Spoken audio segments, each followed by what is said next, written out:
Hello, everyone. Corey here coming in to do the energy update for this full moon. It's actually happening today. I've been writing about this full moon for the past 2 days since yesterday evening. I've been in the energy of this full moon for a couple days. I myself am an Aries. So this is an Aries full moon. It is a super moon. So of course, this ends up being a weekly energy update as well. It is going to be combined and combining the energy because there's a lot of movement that's happening, but there's also a lot of stillness. It's kind of weird. We do have the Neptune and Pisces coming out of that Pisces retrograde, coming out of that Pisces and going back into Aries. And so there is some of that influential energy there as well. But let's talk Aries. Let's talk Aries. So what this supermoon is bringing forth is the light. This is really emphasizing the the power of the shadow and how the imitation or how the illusions and how perceptions have such power, how opinions have such power, and how we get so intertwined and locked into a truth, into one truth, that we forget there can be multiple truths. The story may be bigger, the expansion may be bigger, and we can get on board and get into this narrative, this fight for something that is just like, you know what? Maybe there's something to this story. Maybe this story is a little bit bigger than we know. Maybe there's something more going on, and being a little more curious about it.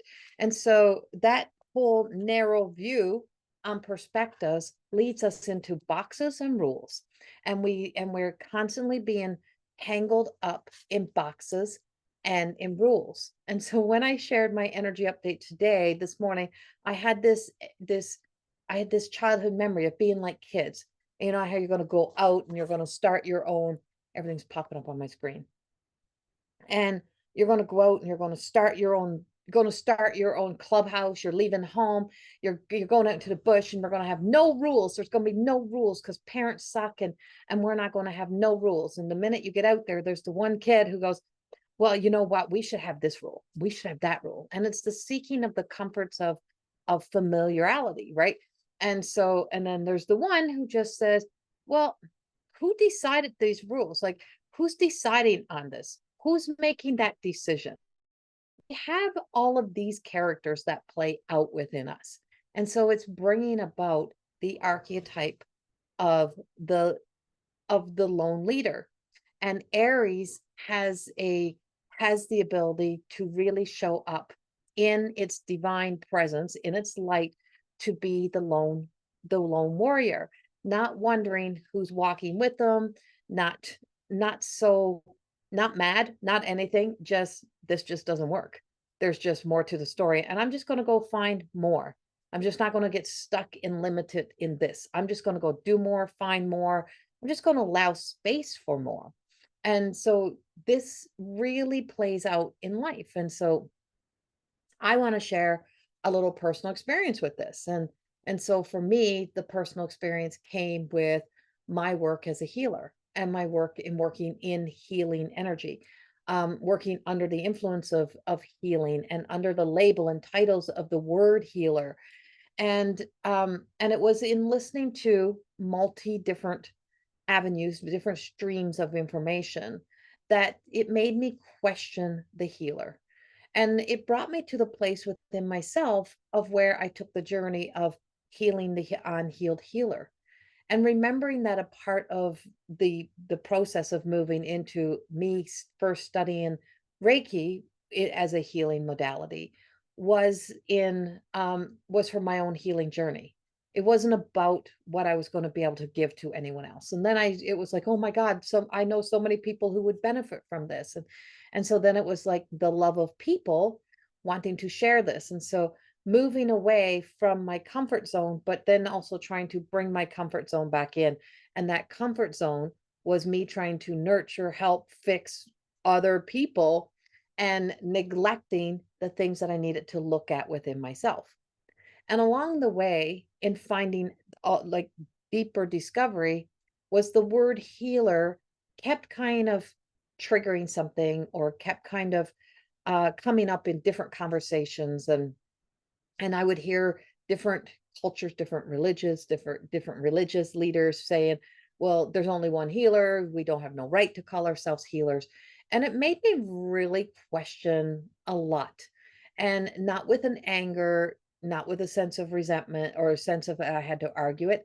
But then I was doing I was getting seated with my sutras and with a class that I was taking, some more energy healing that I was doing, part of this was that removing that sense of being so tethered and so tethered to the obligations or the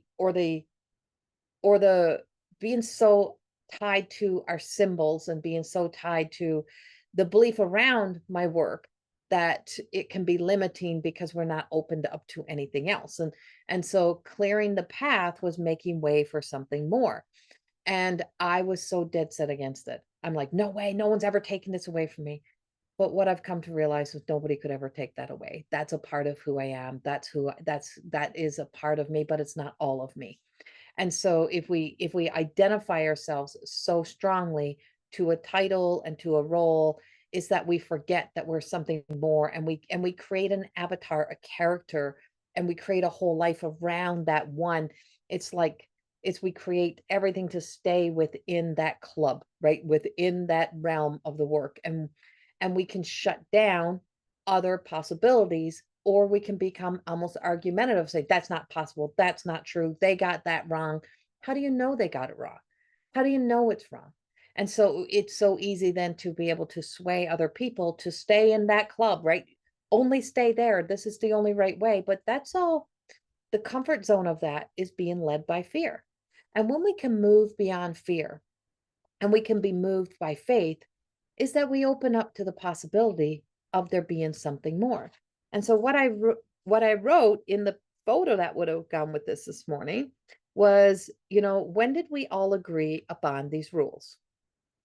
What part of self keeps setting the rules that feels more restrictive than freeing? Are you feeling are you feeling so done with the version of you that keeps placing you back in the restrictive box? I'm going to read that again.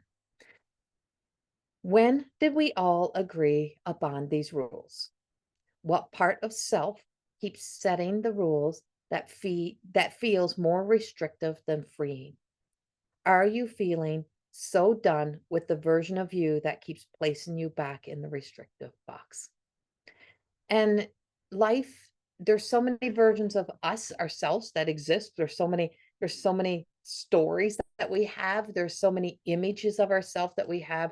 There's so many images that we have of other people that we then mimic, that we try to be, that we try to bring in, and we think we have to fulfill. And all of these are like creating like this little rules. It keeps putting us in this box. And it says, who says who says I have to be this way?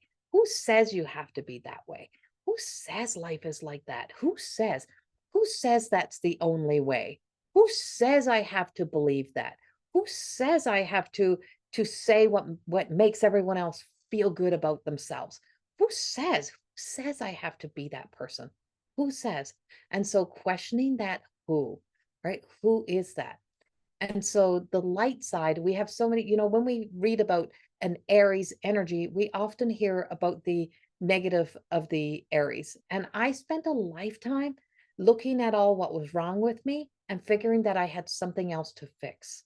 But what if it's not something else that is wrong with you that needs to be fixed, but it's about turning around to see what was always right, what was always right within, what was always there. And when I could move from into seeing the gift of being an Aries through my sun sign, was that I could see the essence of my ability to kind of not get in the clubhouse, right? And to be so that I had a strength and a power to be able to think for myself, like really think for myself, and not saying other people don't think for themselves, but to feel that I can be a part of something, but not all of something, that I can be here and I can be there, that I can have.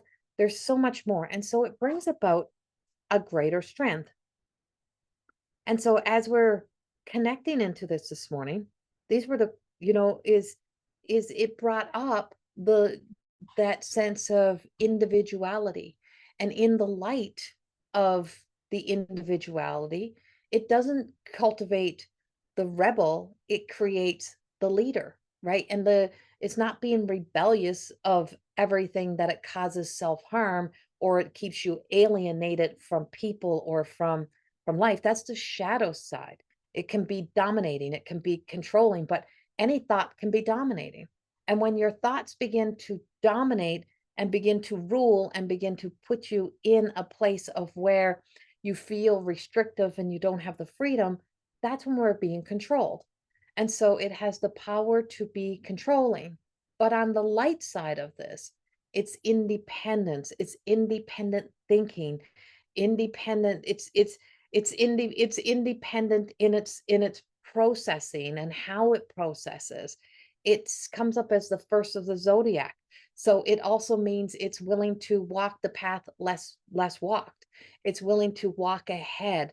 It holds a strength. It holds a sense of enthusiasm. It is excitable. It's enthusiastic about the unknown. So it doesn't seek so much comfort as it seeks the unknown. And so it brings about a power. And the super full moon, also the harvest moon, is about harvesting those seeds that that which has grown from the seeds that we have planted. And when we plant our own seeds, we have to remember what we put in the ground, right? What we planted. What you planted is what you're getting, right? What you planted is what you're getting. So if we're getting something that now you've changed your mind on, you don't have to be controlled by it. You can leave it where it is, and you can move forward.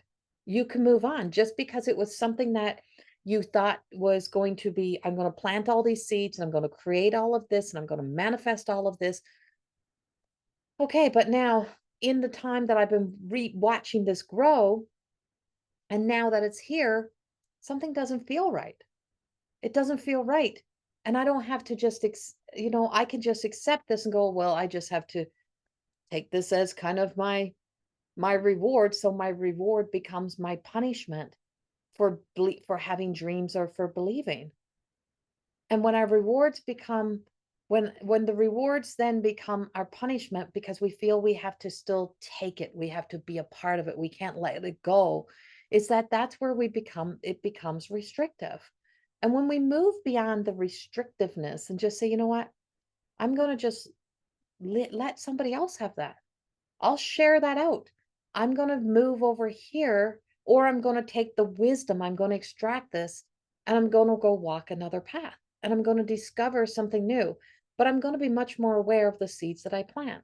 And the seeds that I plant, I'm going to hope that I'm going to be able to really, truly embody what I have planted. And what this means for us is that sometimes we get very restrictive in those beliefs that we have to keep holding on to being a version of ourselves, or because we've worked hard towards something that we have to then just accept it, that we have to stay a part of it.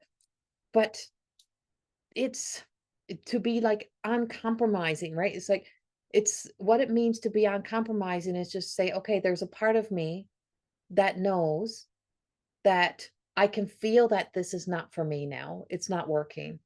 And I have to be okay with the loss. I have to be okay with the loss to continue to be uncompromising in my integrity, in my sense of knowing who and what I am.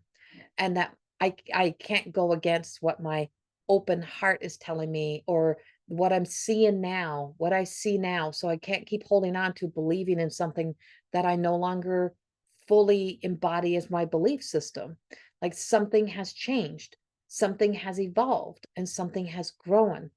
And so there's more to it. And so it leads us into that sense of being, uncompromising versus being complacent, right? It's like just being trapped, just being stuck. And this lonely, the only way I could call this was the lonely leader.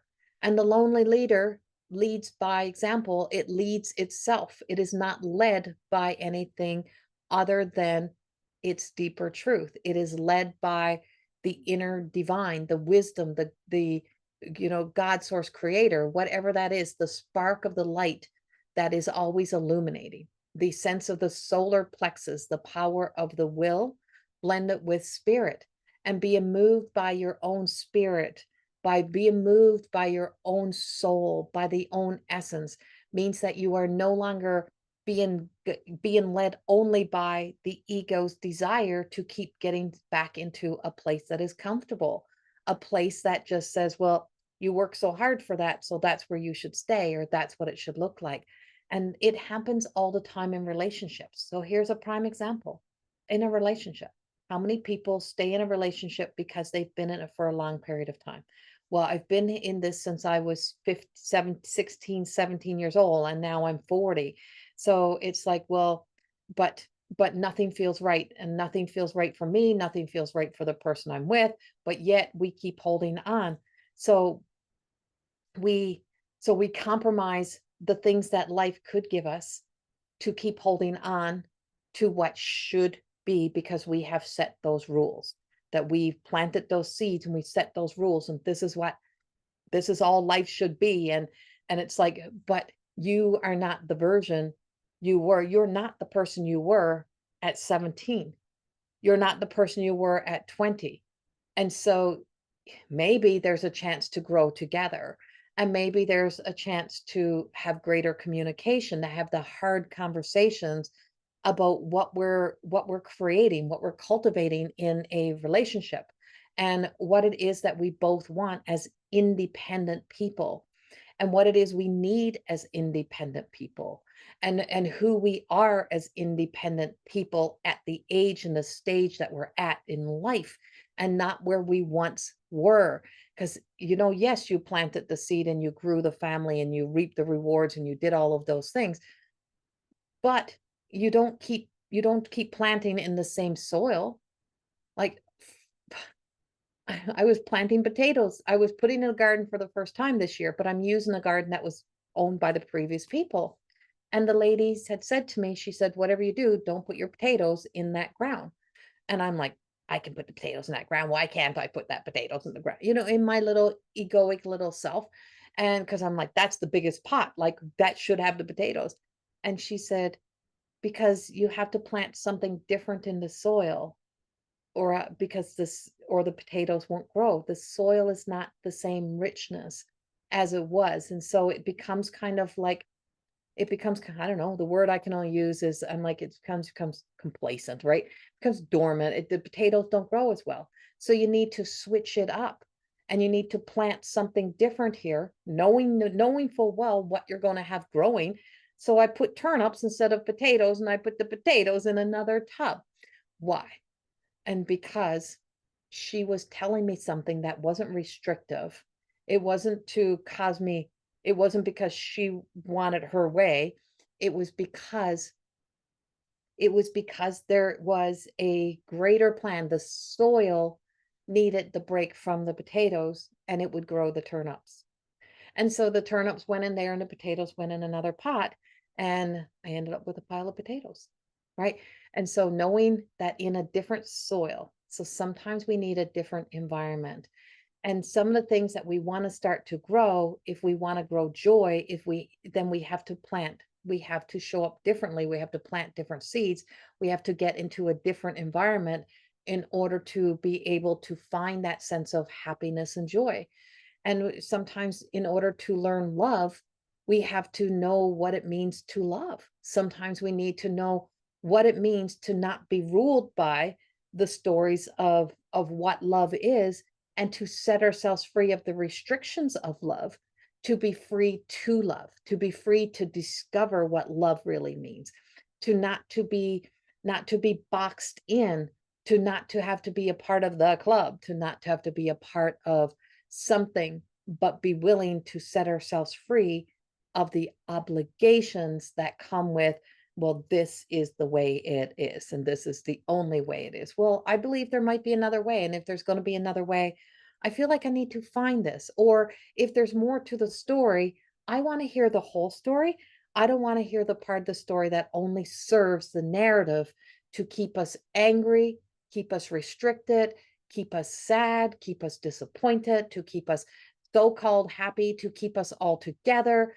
There has to be something more, and I want to know the more, right? And that's a part of the lone leader. The lone leader is not looking back to see if anyone else is following, is not looking back to, not making sure that they're holding on to everything, is that they are saying there's an unbeaten path, and I feel like I need to travel it to see what else is happening. And if we were to take probably one of the greatest lone leaders that end up being greatly followed, it would probably be the avatar archetype energy of that divine child into holy adult, which would be the archetype of Jesus, right? And so that journey, that walk that we're told to walk, that it was just like, I have to step away from the club. I have to step away, and I have to walk freely, not restricted, not tethered, not tied to. And I know this is going to change something, and it's going to change the narrative. It's going to change the projection. And along the way, the world fills up. Along the way, there's people following, but they're not following because they're being placed under the rule. They're being followed because they're free to be themselves. And there has to be this sense of freedom to be ourselves and to discover who this self is and what is that self, and who is this self without labels and roles and identities, and that define us, that keep us chasing validation, or chasing some sort of conviction to be something, that we're still seeking that sense of being seen, or being a part of something. We all belong, we all matter. All of those are all guaranteed truths. And all of those guaranteed truths are all things that lead us back to authenticity. And so the road to authenticity, and the road to finding, I know for myself, I don't know for you, but the road back to self was through the unhealed healer, and was recognizing, yes, this runs through my generations, this runs through my blood, this runs through my life. Then I have all these learned, and then I've trained through other people, and I've learned things, and then I've unlearned. And I was in a class through Arthur Finley last year, and it was with this beautiful, beautiful reverend. And it wasn't a study class. It wasn't to train in anything else. It was a 1 day workshop on joy, on finding joy, finding our joy again. And and we had this conversation, and she said, "You're a born medium." And I said, "Yes." And she said, "You spent so much time now learning and trying to mold yourself because you've had so much judgment and criticism around who and what a medium should be and how you should show up, that you've actually lost your joy. Like, you've lost something of just what was natural for you, what was organic for you, because you moved away from what was natural and organic, and you lost you, because that was your charisma, that was your authenticity. And so now you're not your authentic self, and you have to unlearn everything that you have learned, to let go, because people compare you, and in comparison you keep trying to step up to the plate of the comparison. And when you stop stepping up to the plate of the comparison, that's when you begin to see freedom, and move beyond the restrictive patterns. And it was a light bulb moment for me. And then was no time. And then I noticed, okay, all of a sudden they're all talking. People are all the people that, some people that were also hell bent on this is the only way medium is now showing up and go, oh, there's another way, or oh, medium is more than just a message. And I always used to keep saying, I don't want to be a circus clown.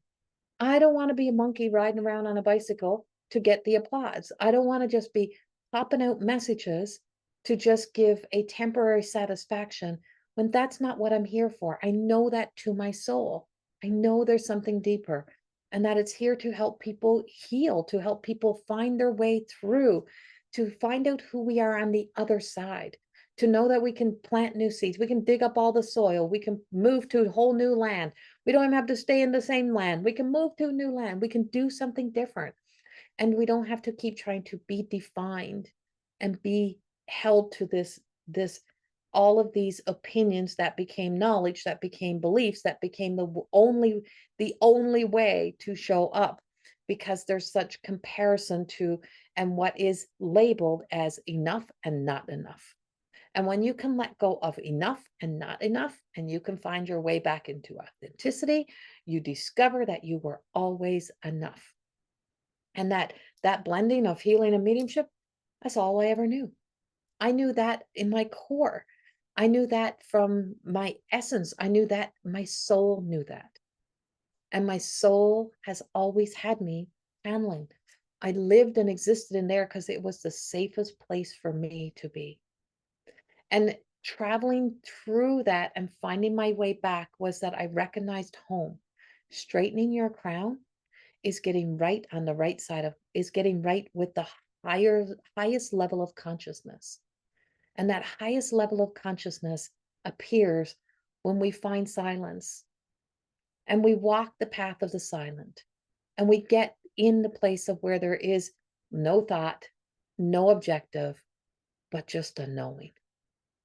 And moving beyond that and allowing ourselves, moving beyond that is that we are moved. We are moved by something within. We're moved by something that moves us.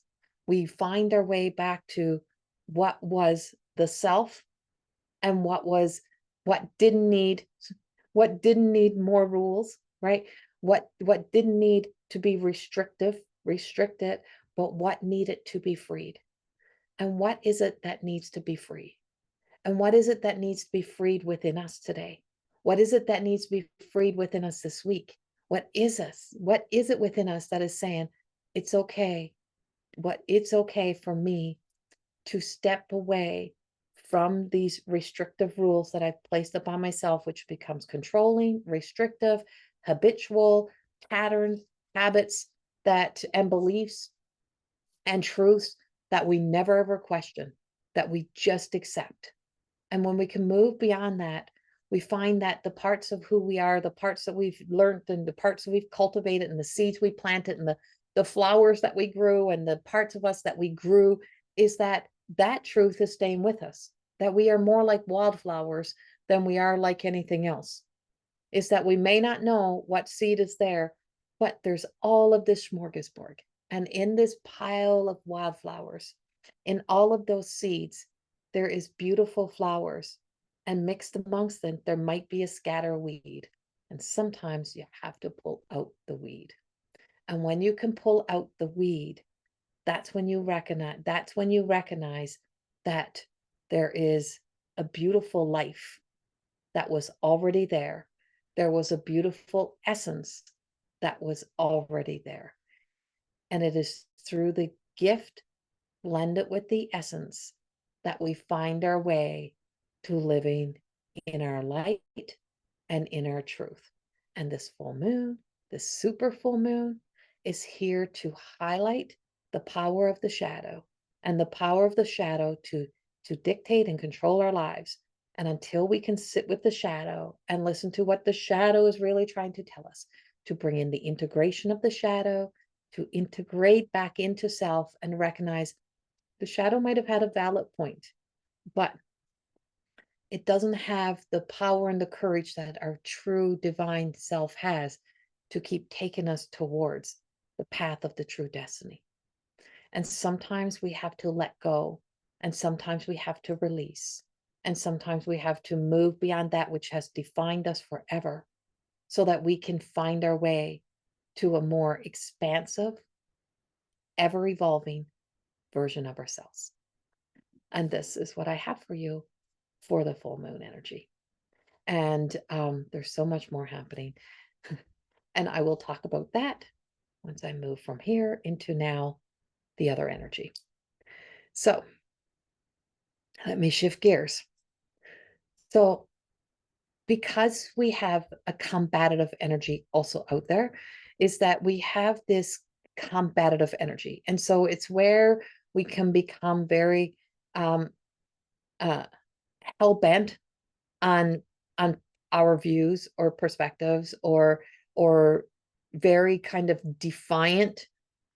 So it could be the week of this week could bring about some very strong aggressive energies. And when we don't know how to work with the power of the moon and the power of the Aryan energy, is that it can be all shadow. It can move us into our own depths of our own darkness, which brings up the little inner enemy, that brings up the shady little inner little voice that just says they're all out to get you. They're not good. These people are this way and these people are that way. And it's like discernment is a must this week. Discernment over judgment. Do not be afraid to no, not be afraid. Do not be so caught in judgment when the power of discernment is actually a virtue. And when you can use the power of discernment versus the power of judgment can be very disempowering. It can be a weaker energy. It's built often on a weak foundation. Discernment is built on a strong foundation. And when our virtues get watered down with our vices, they become weak. When our vices and our hungers, our obsessiveness kind of begins to run the show, is that it takes away from the true strength. And the true strength comes from the essence of the soul. It's like having the angel on one shoulder and the devil on the other. And so when we say, I'm going to command my angels, I'm going to call them in, you can't boss them around. Do you know who they are? Do you know what they are?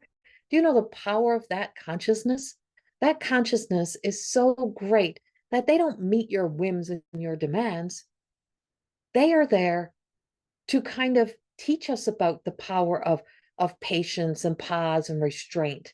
They're there to really work with helping us strengthen the virtues for us to move beyond fear and into faith. They're here to bring us to a place of where we're not so under the control of our greatest fears, but we're in the freedom and the liberation of our greatest faith. And through our greatest faith is how we're going to find our way through all that is transpiring. And so we have this many mountains. I see mountains. I see mountains everywhere this week. I don't know what's with all the mountains. I got mountains. There's mountains all over the place. And I'm like, there's mountains. And it could be molehills. So taking little tiny subjects and turn it into mountains. That just causes a mountain of problems, a mountain of conflicts that makes things way worse than it is, rather than dealing with the little mound instead of waiting until it turns too big to be able to handle. We can always ask our guides, I'm here. I don't know how to do this.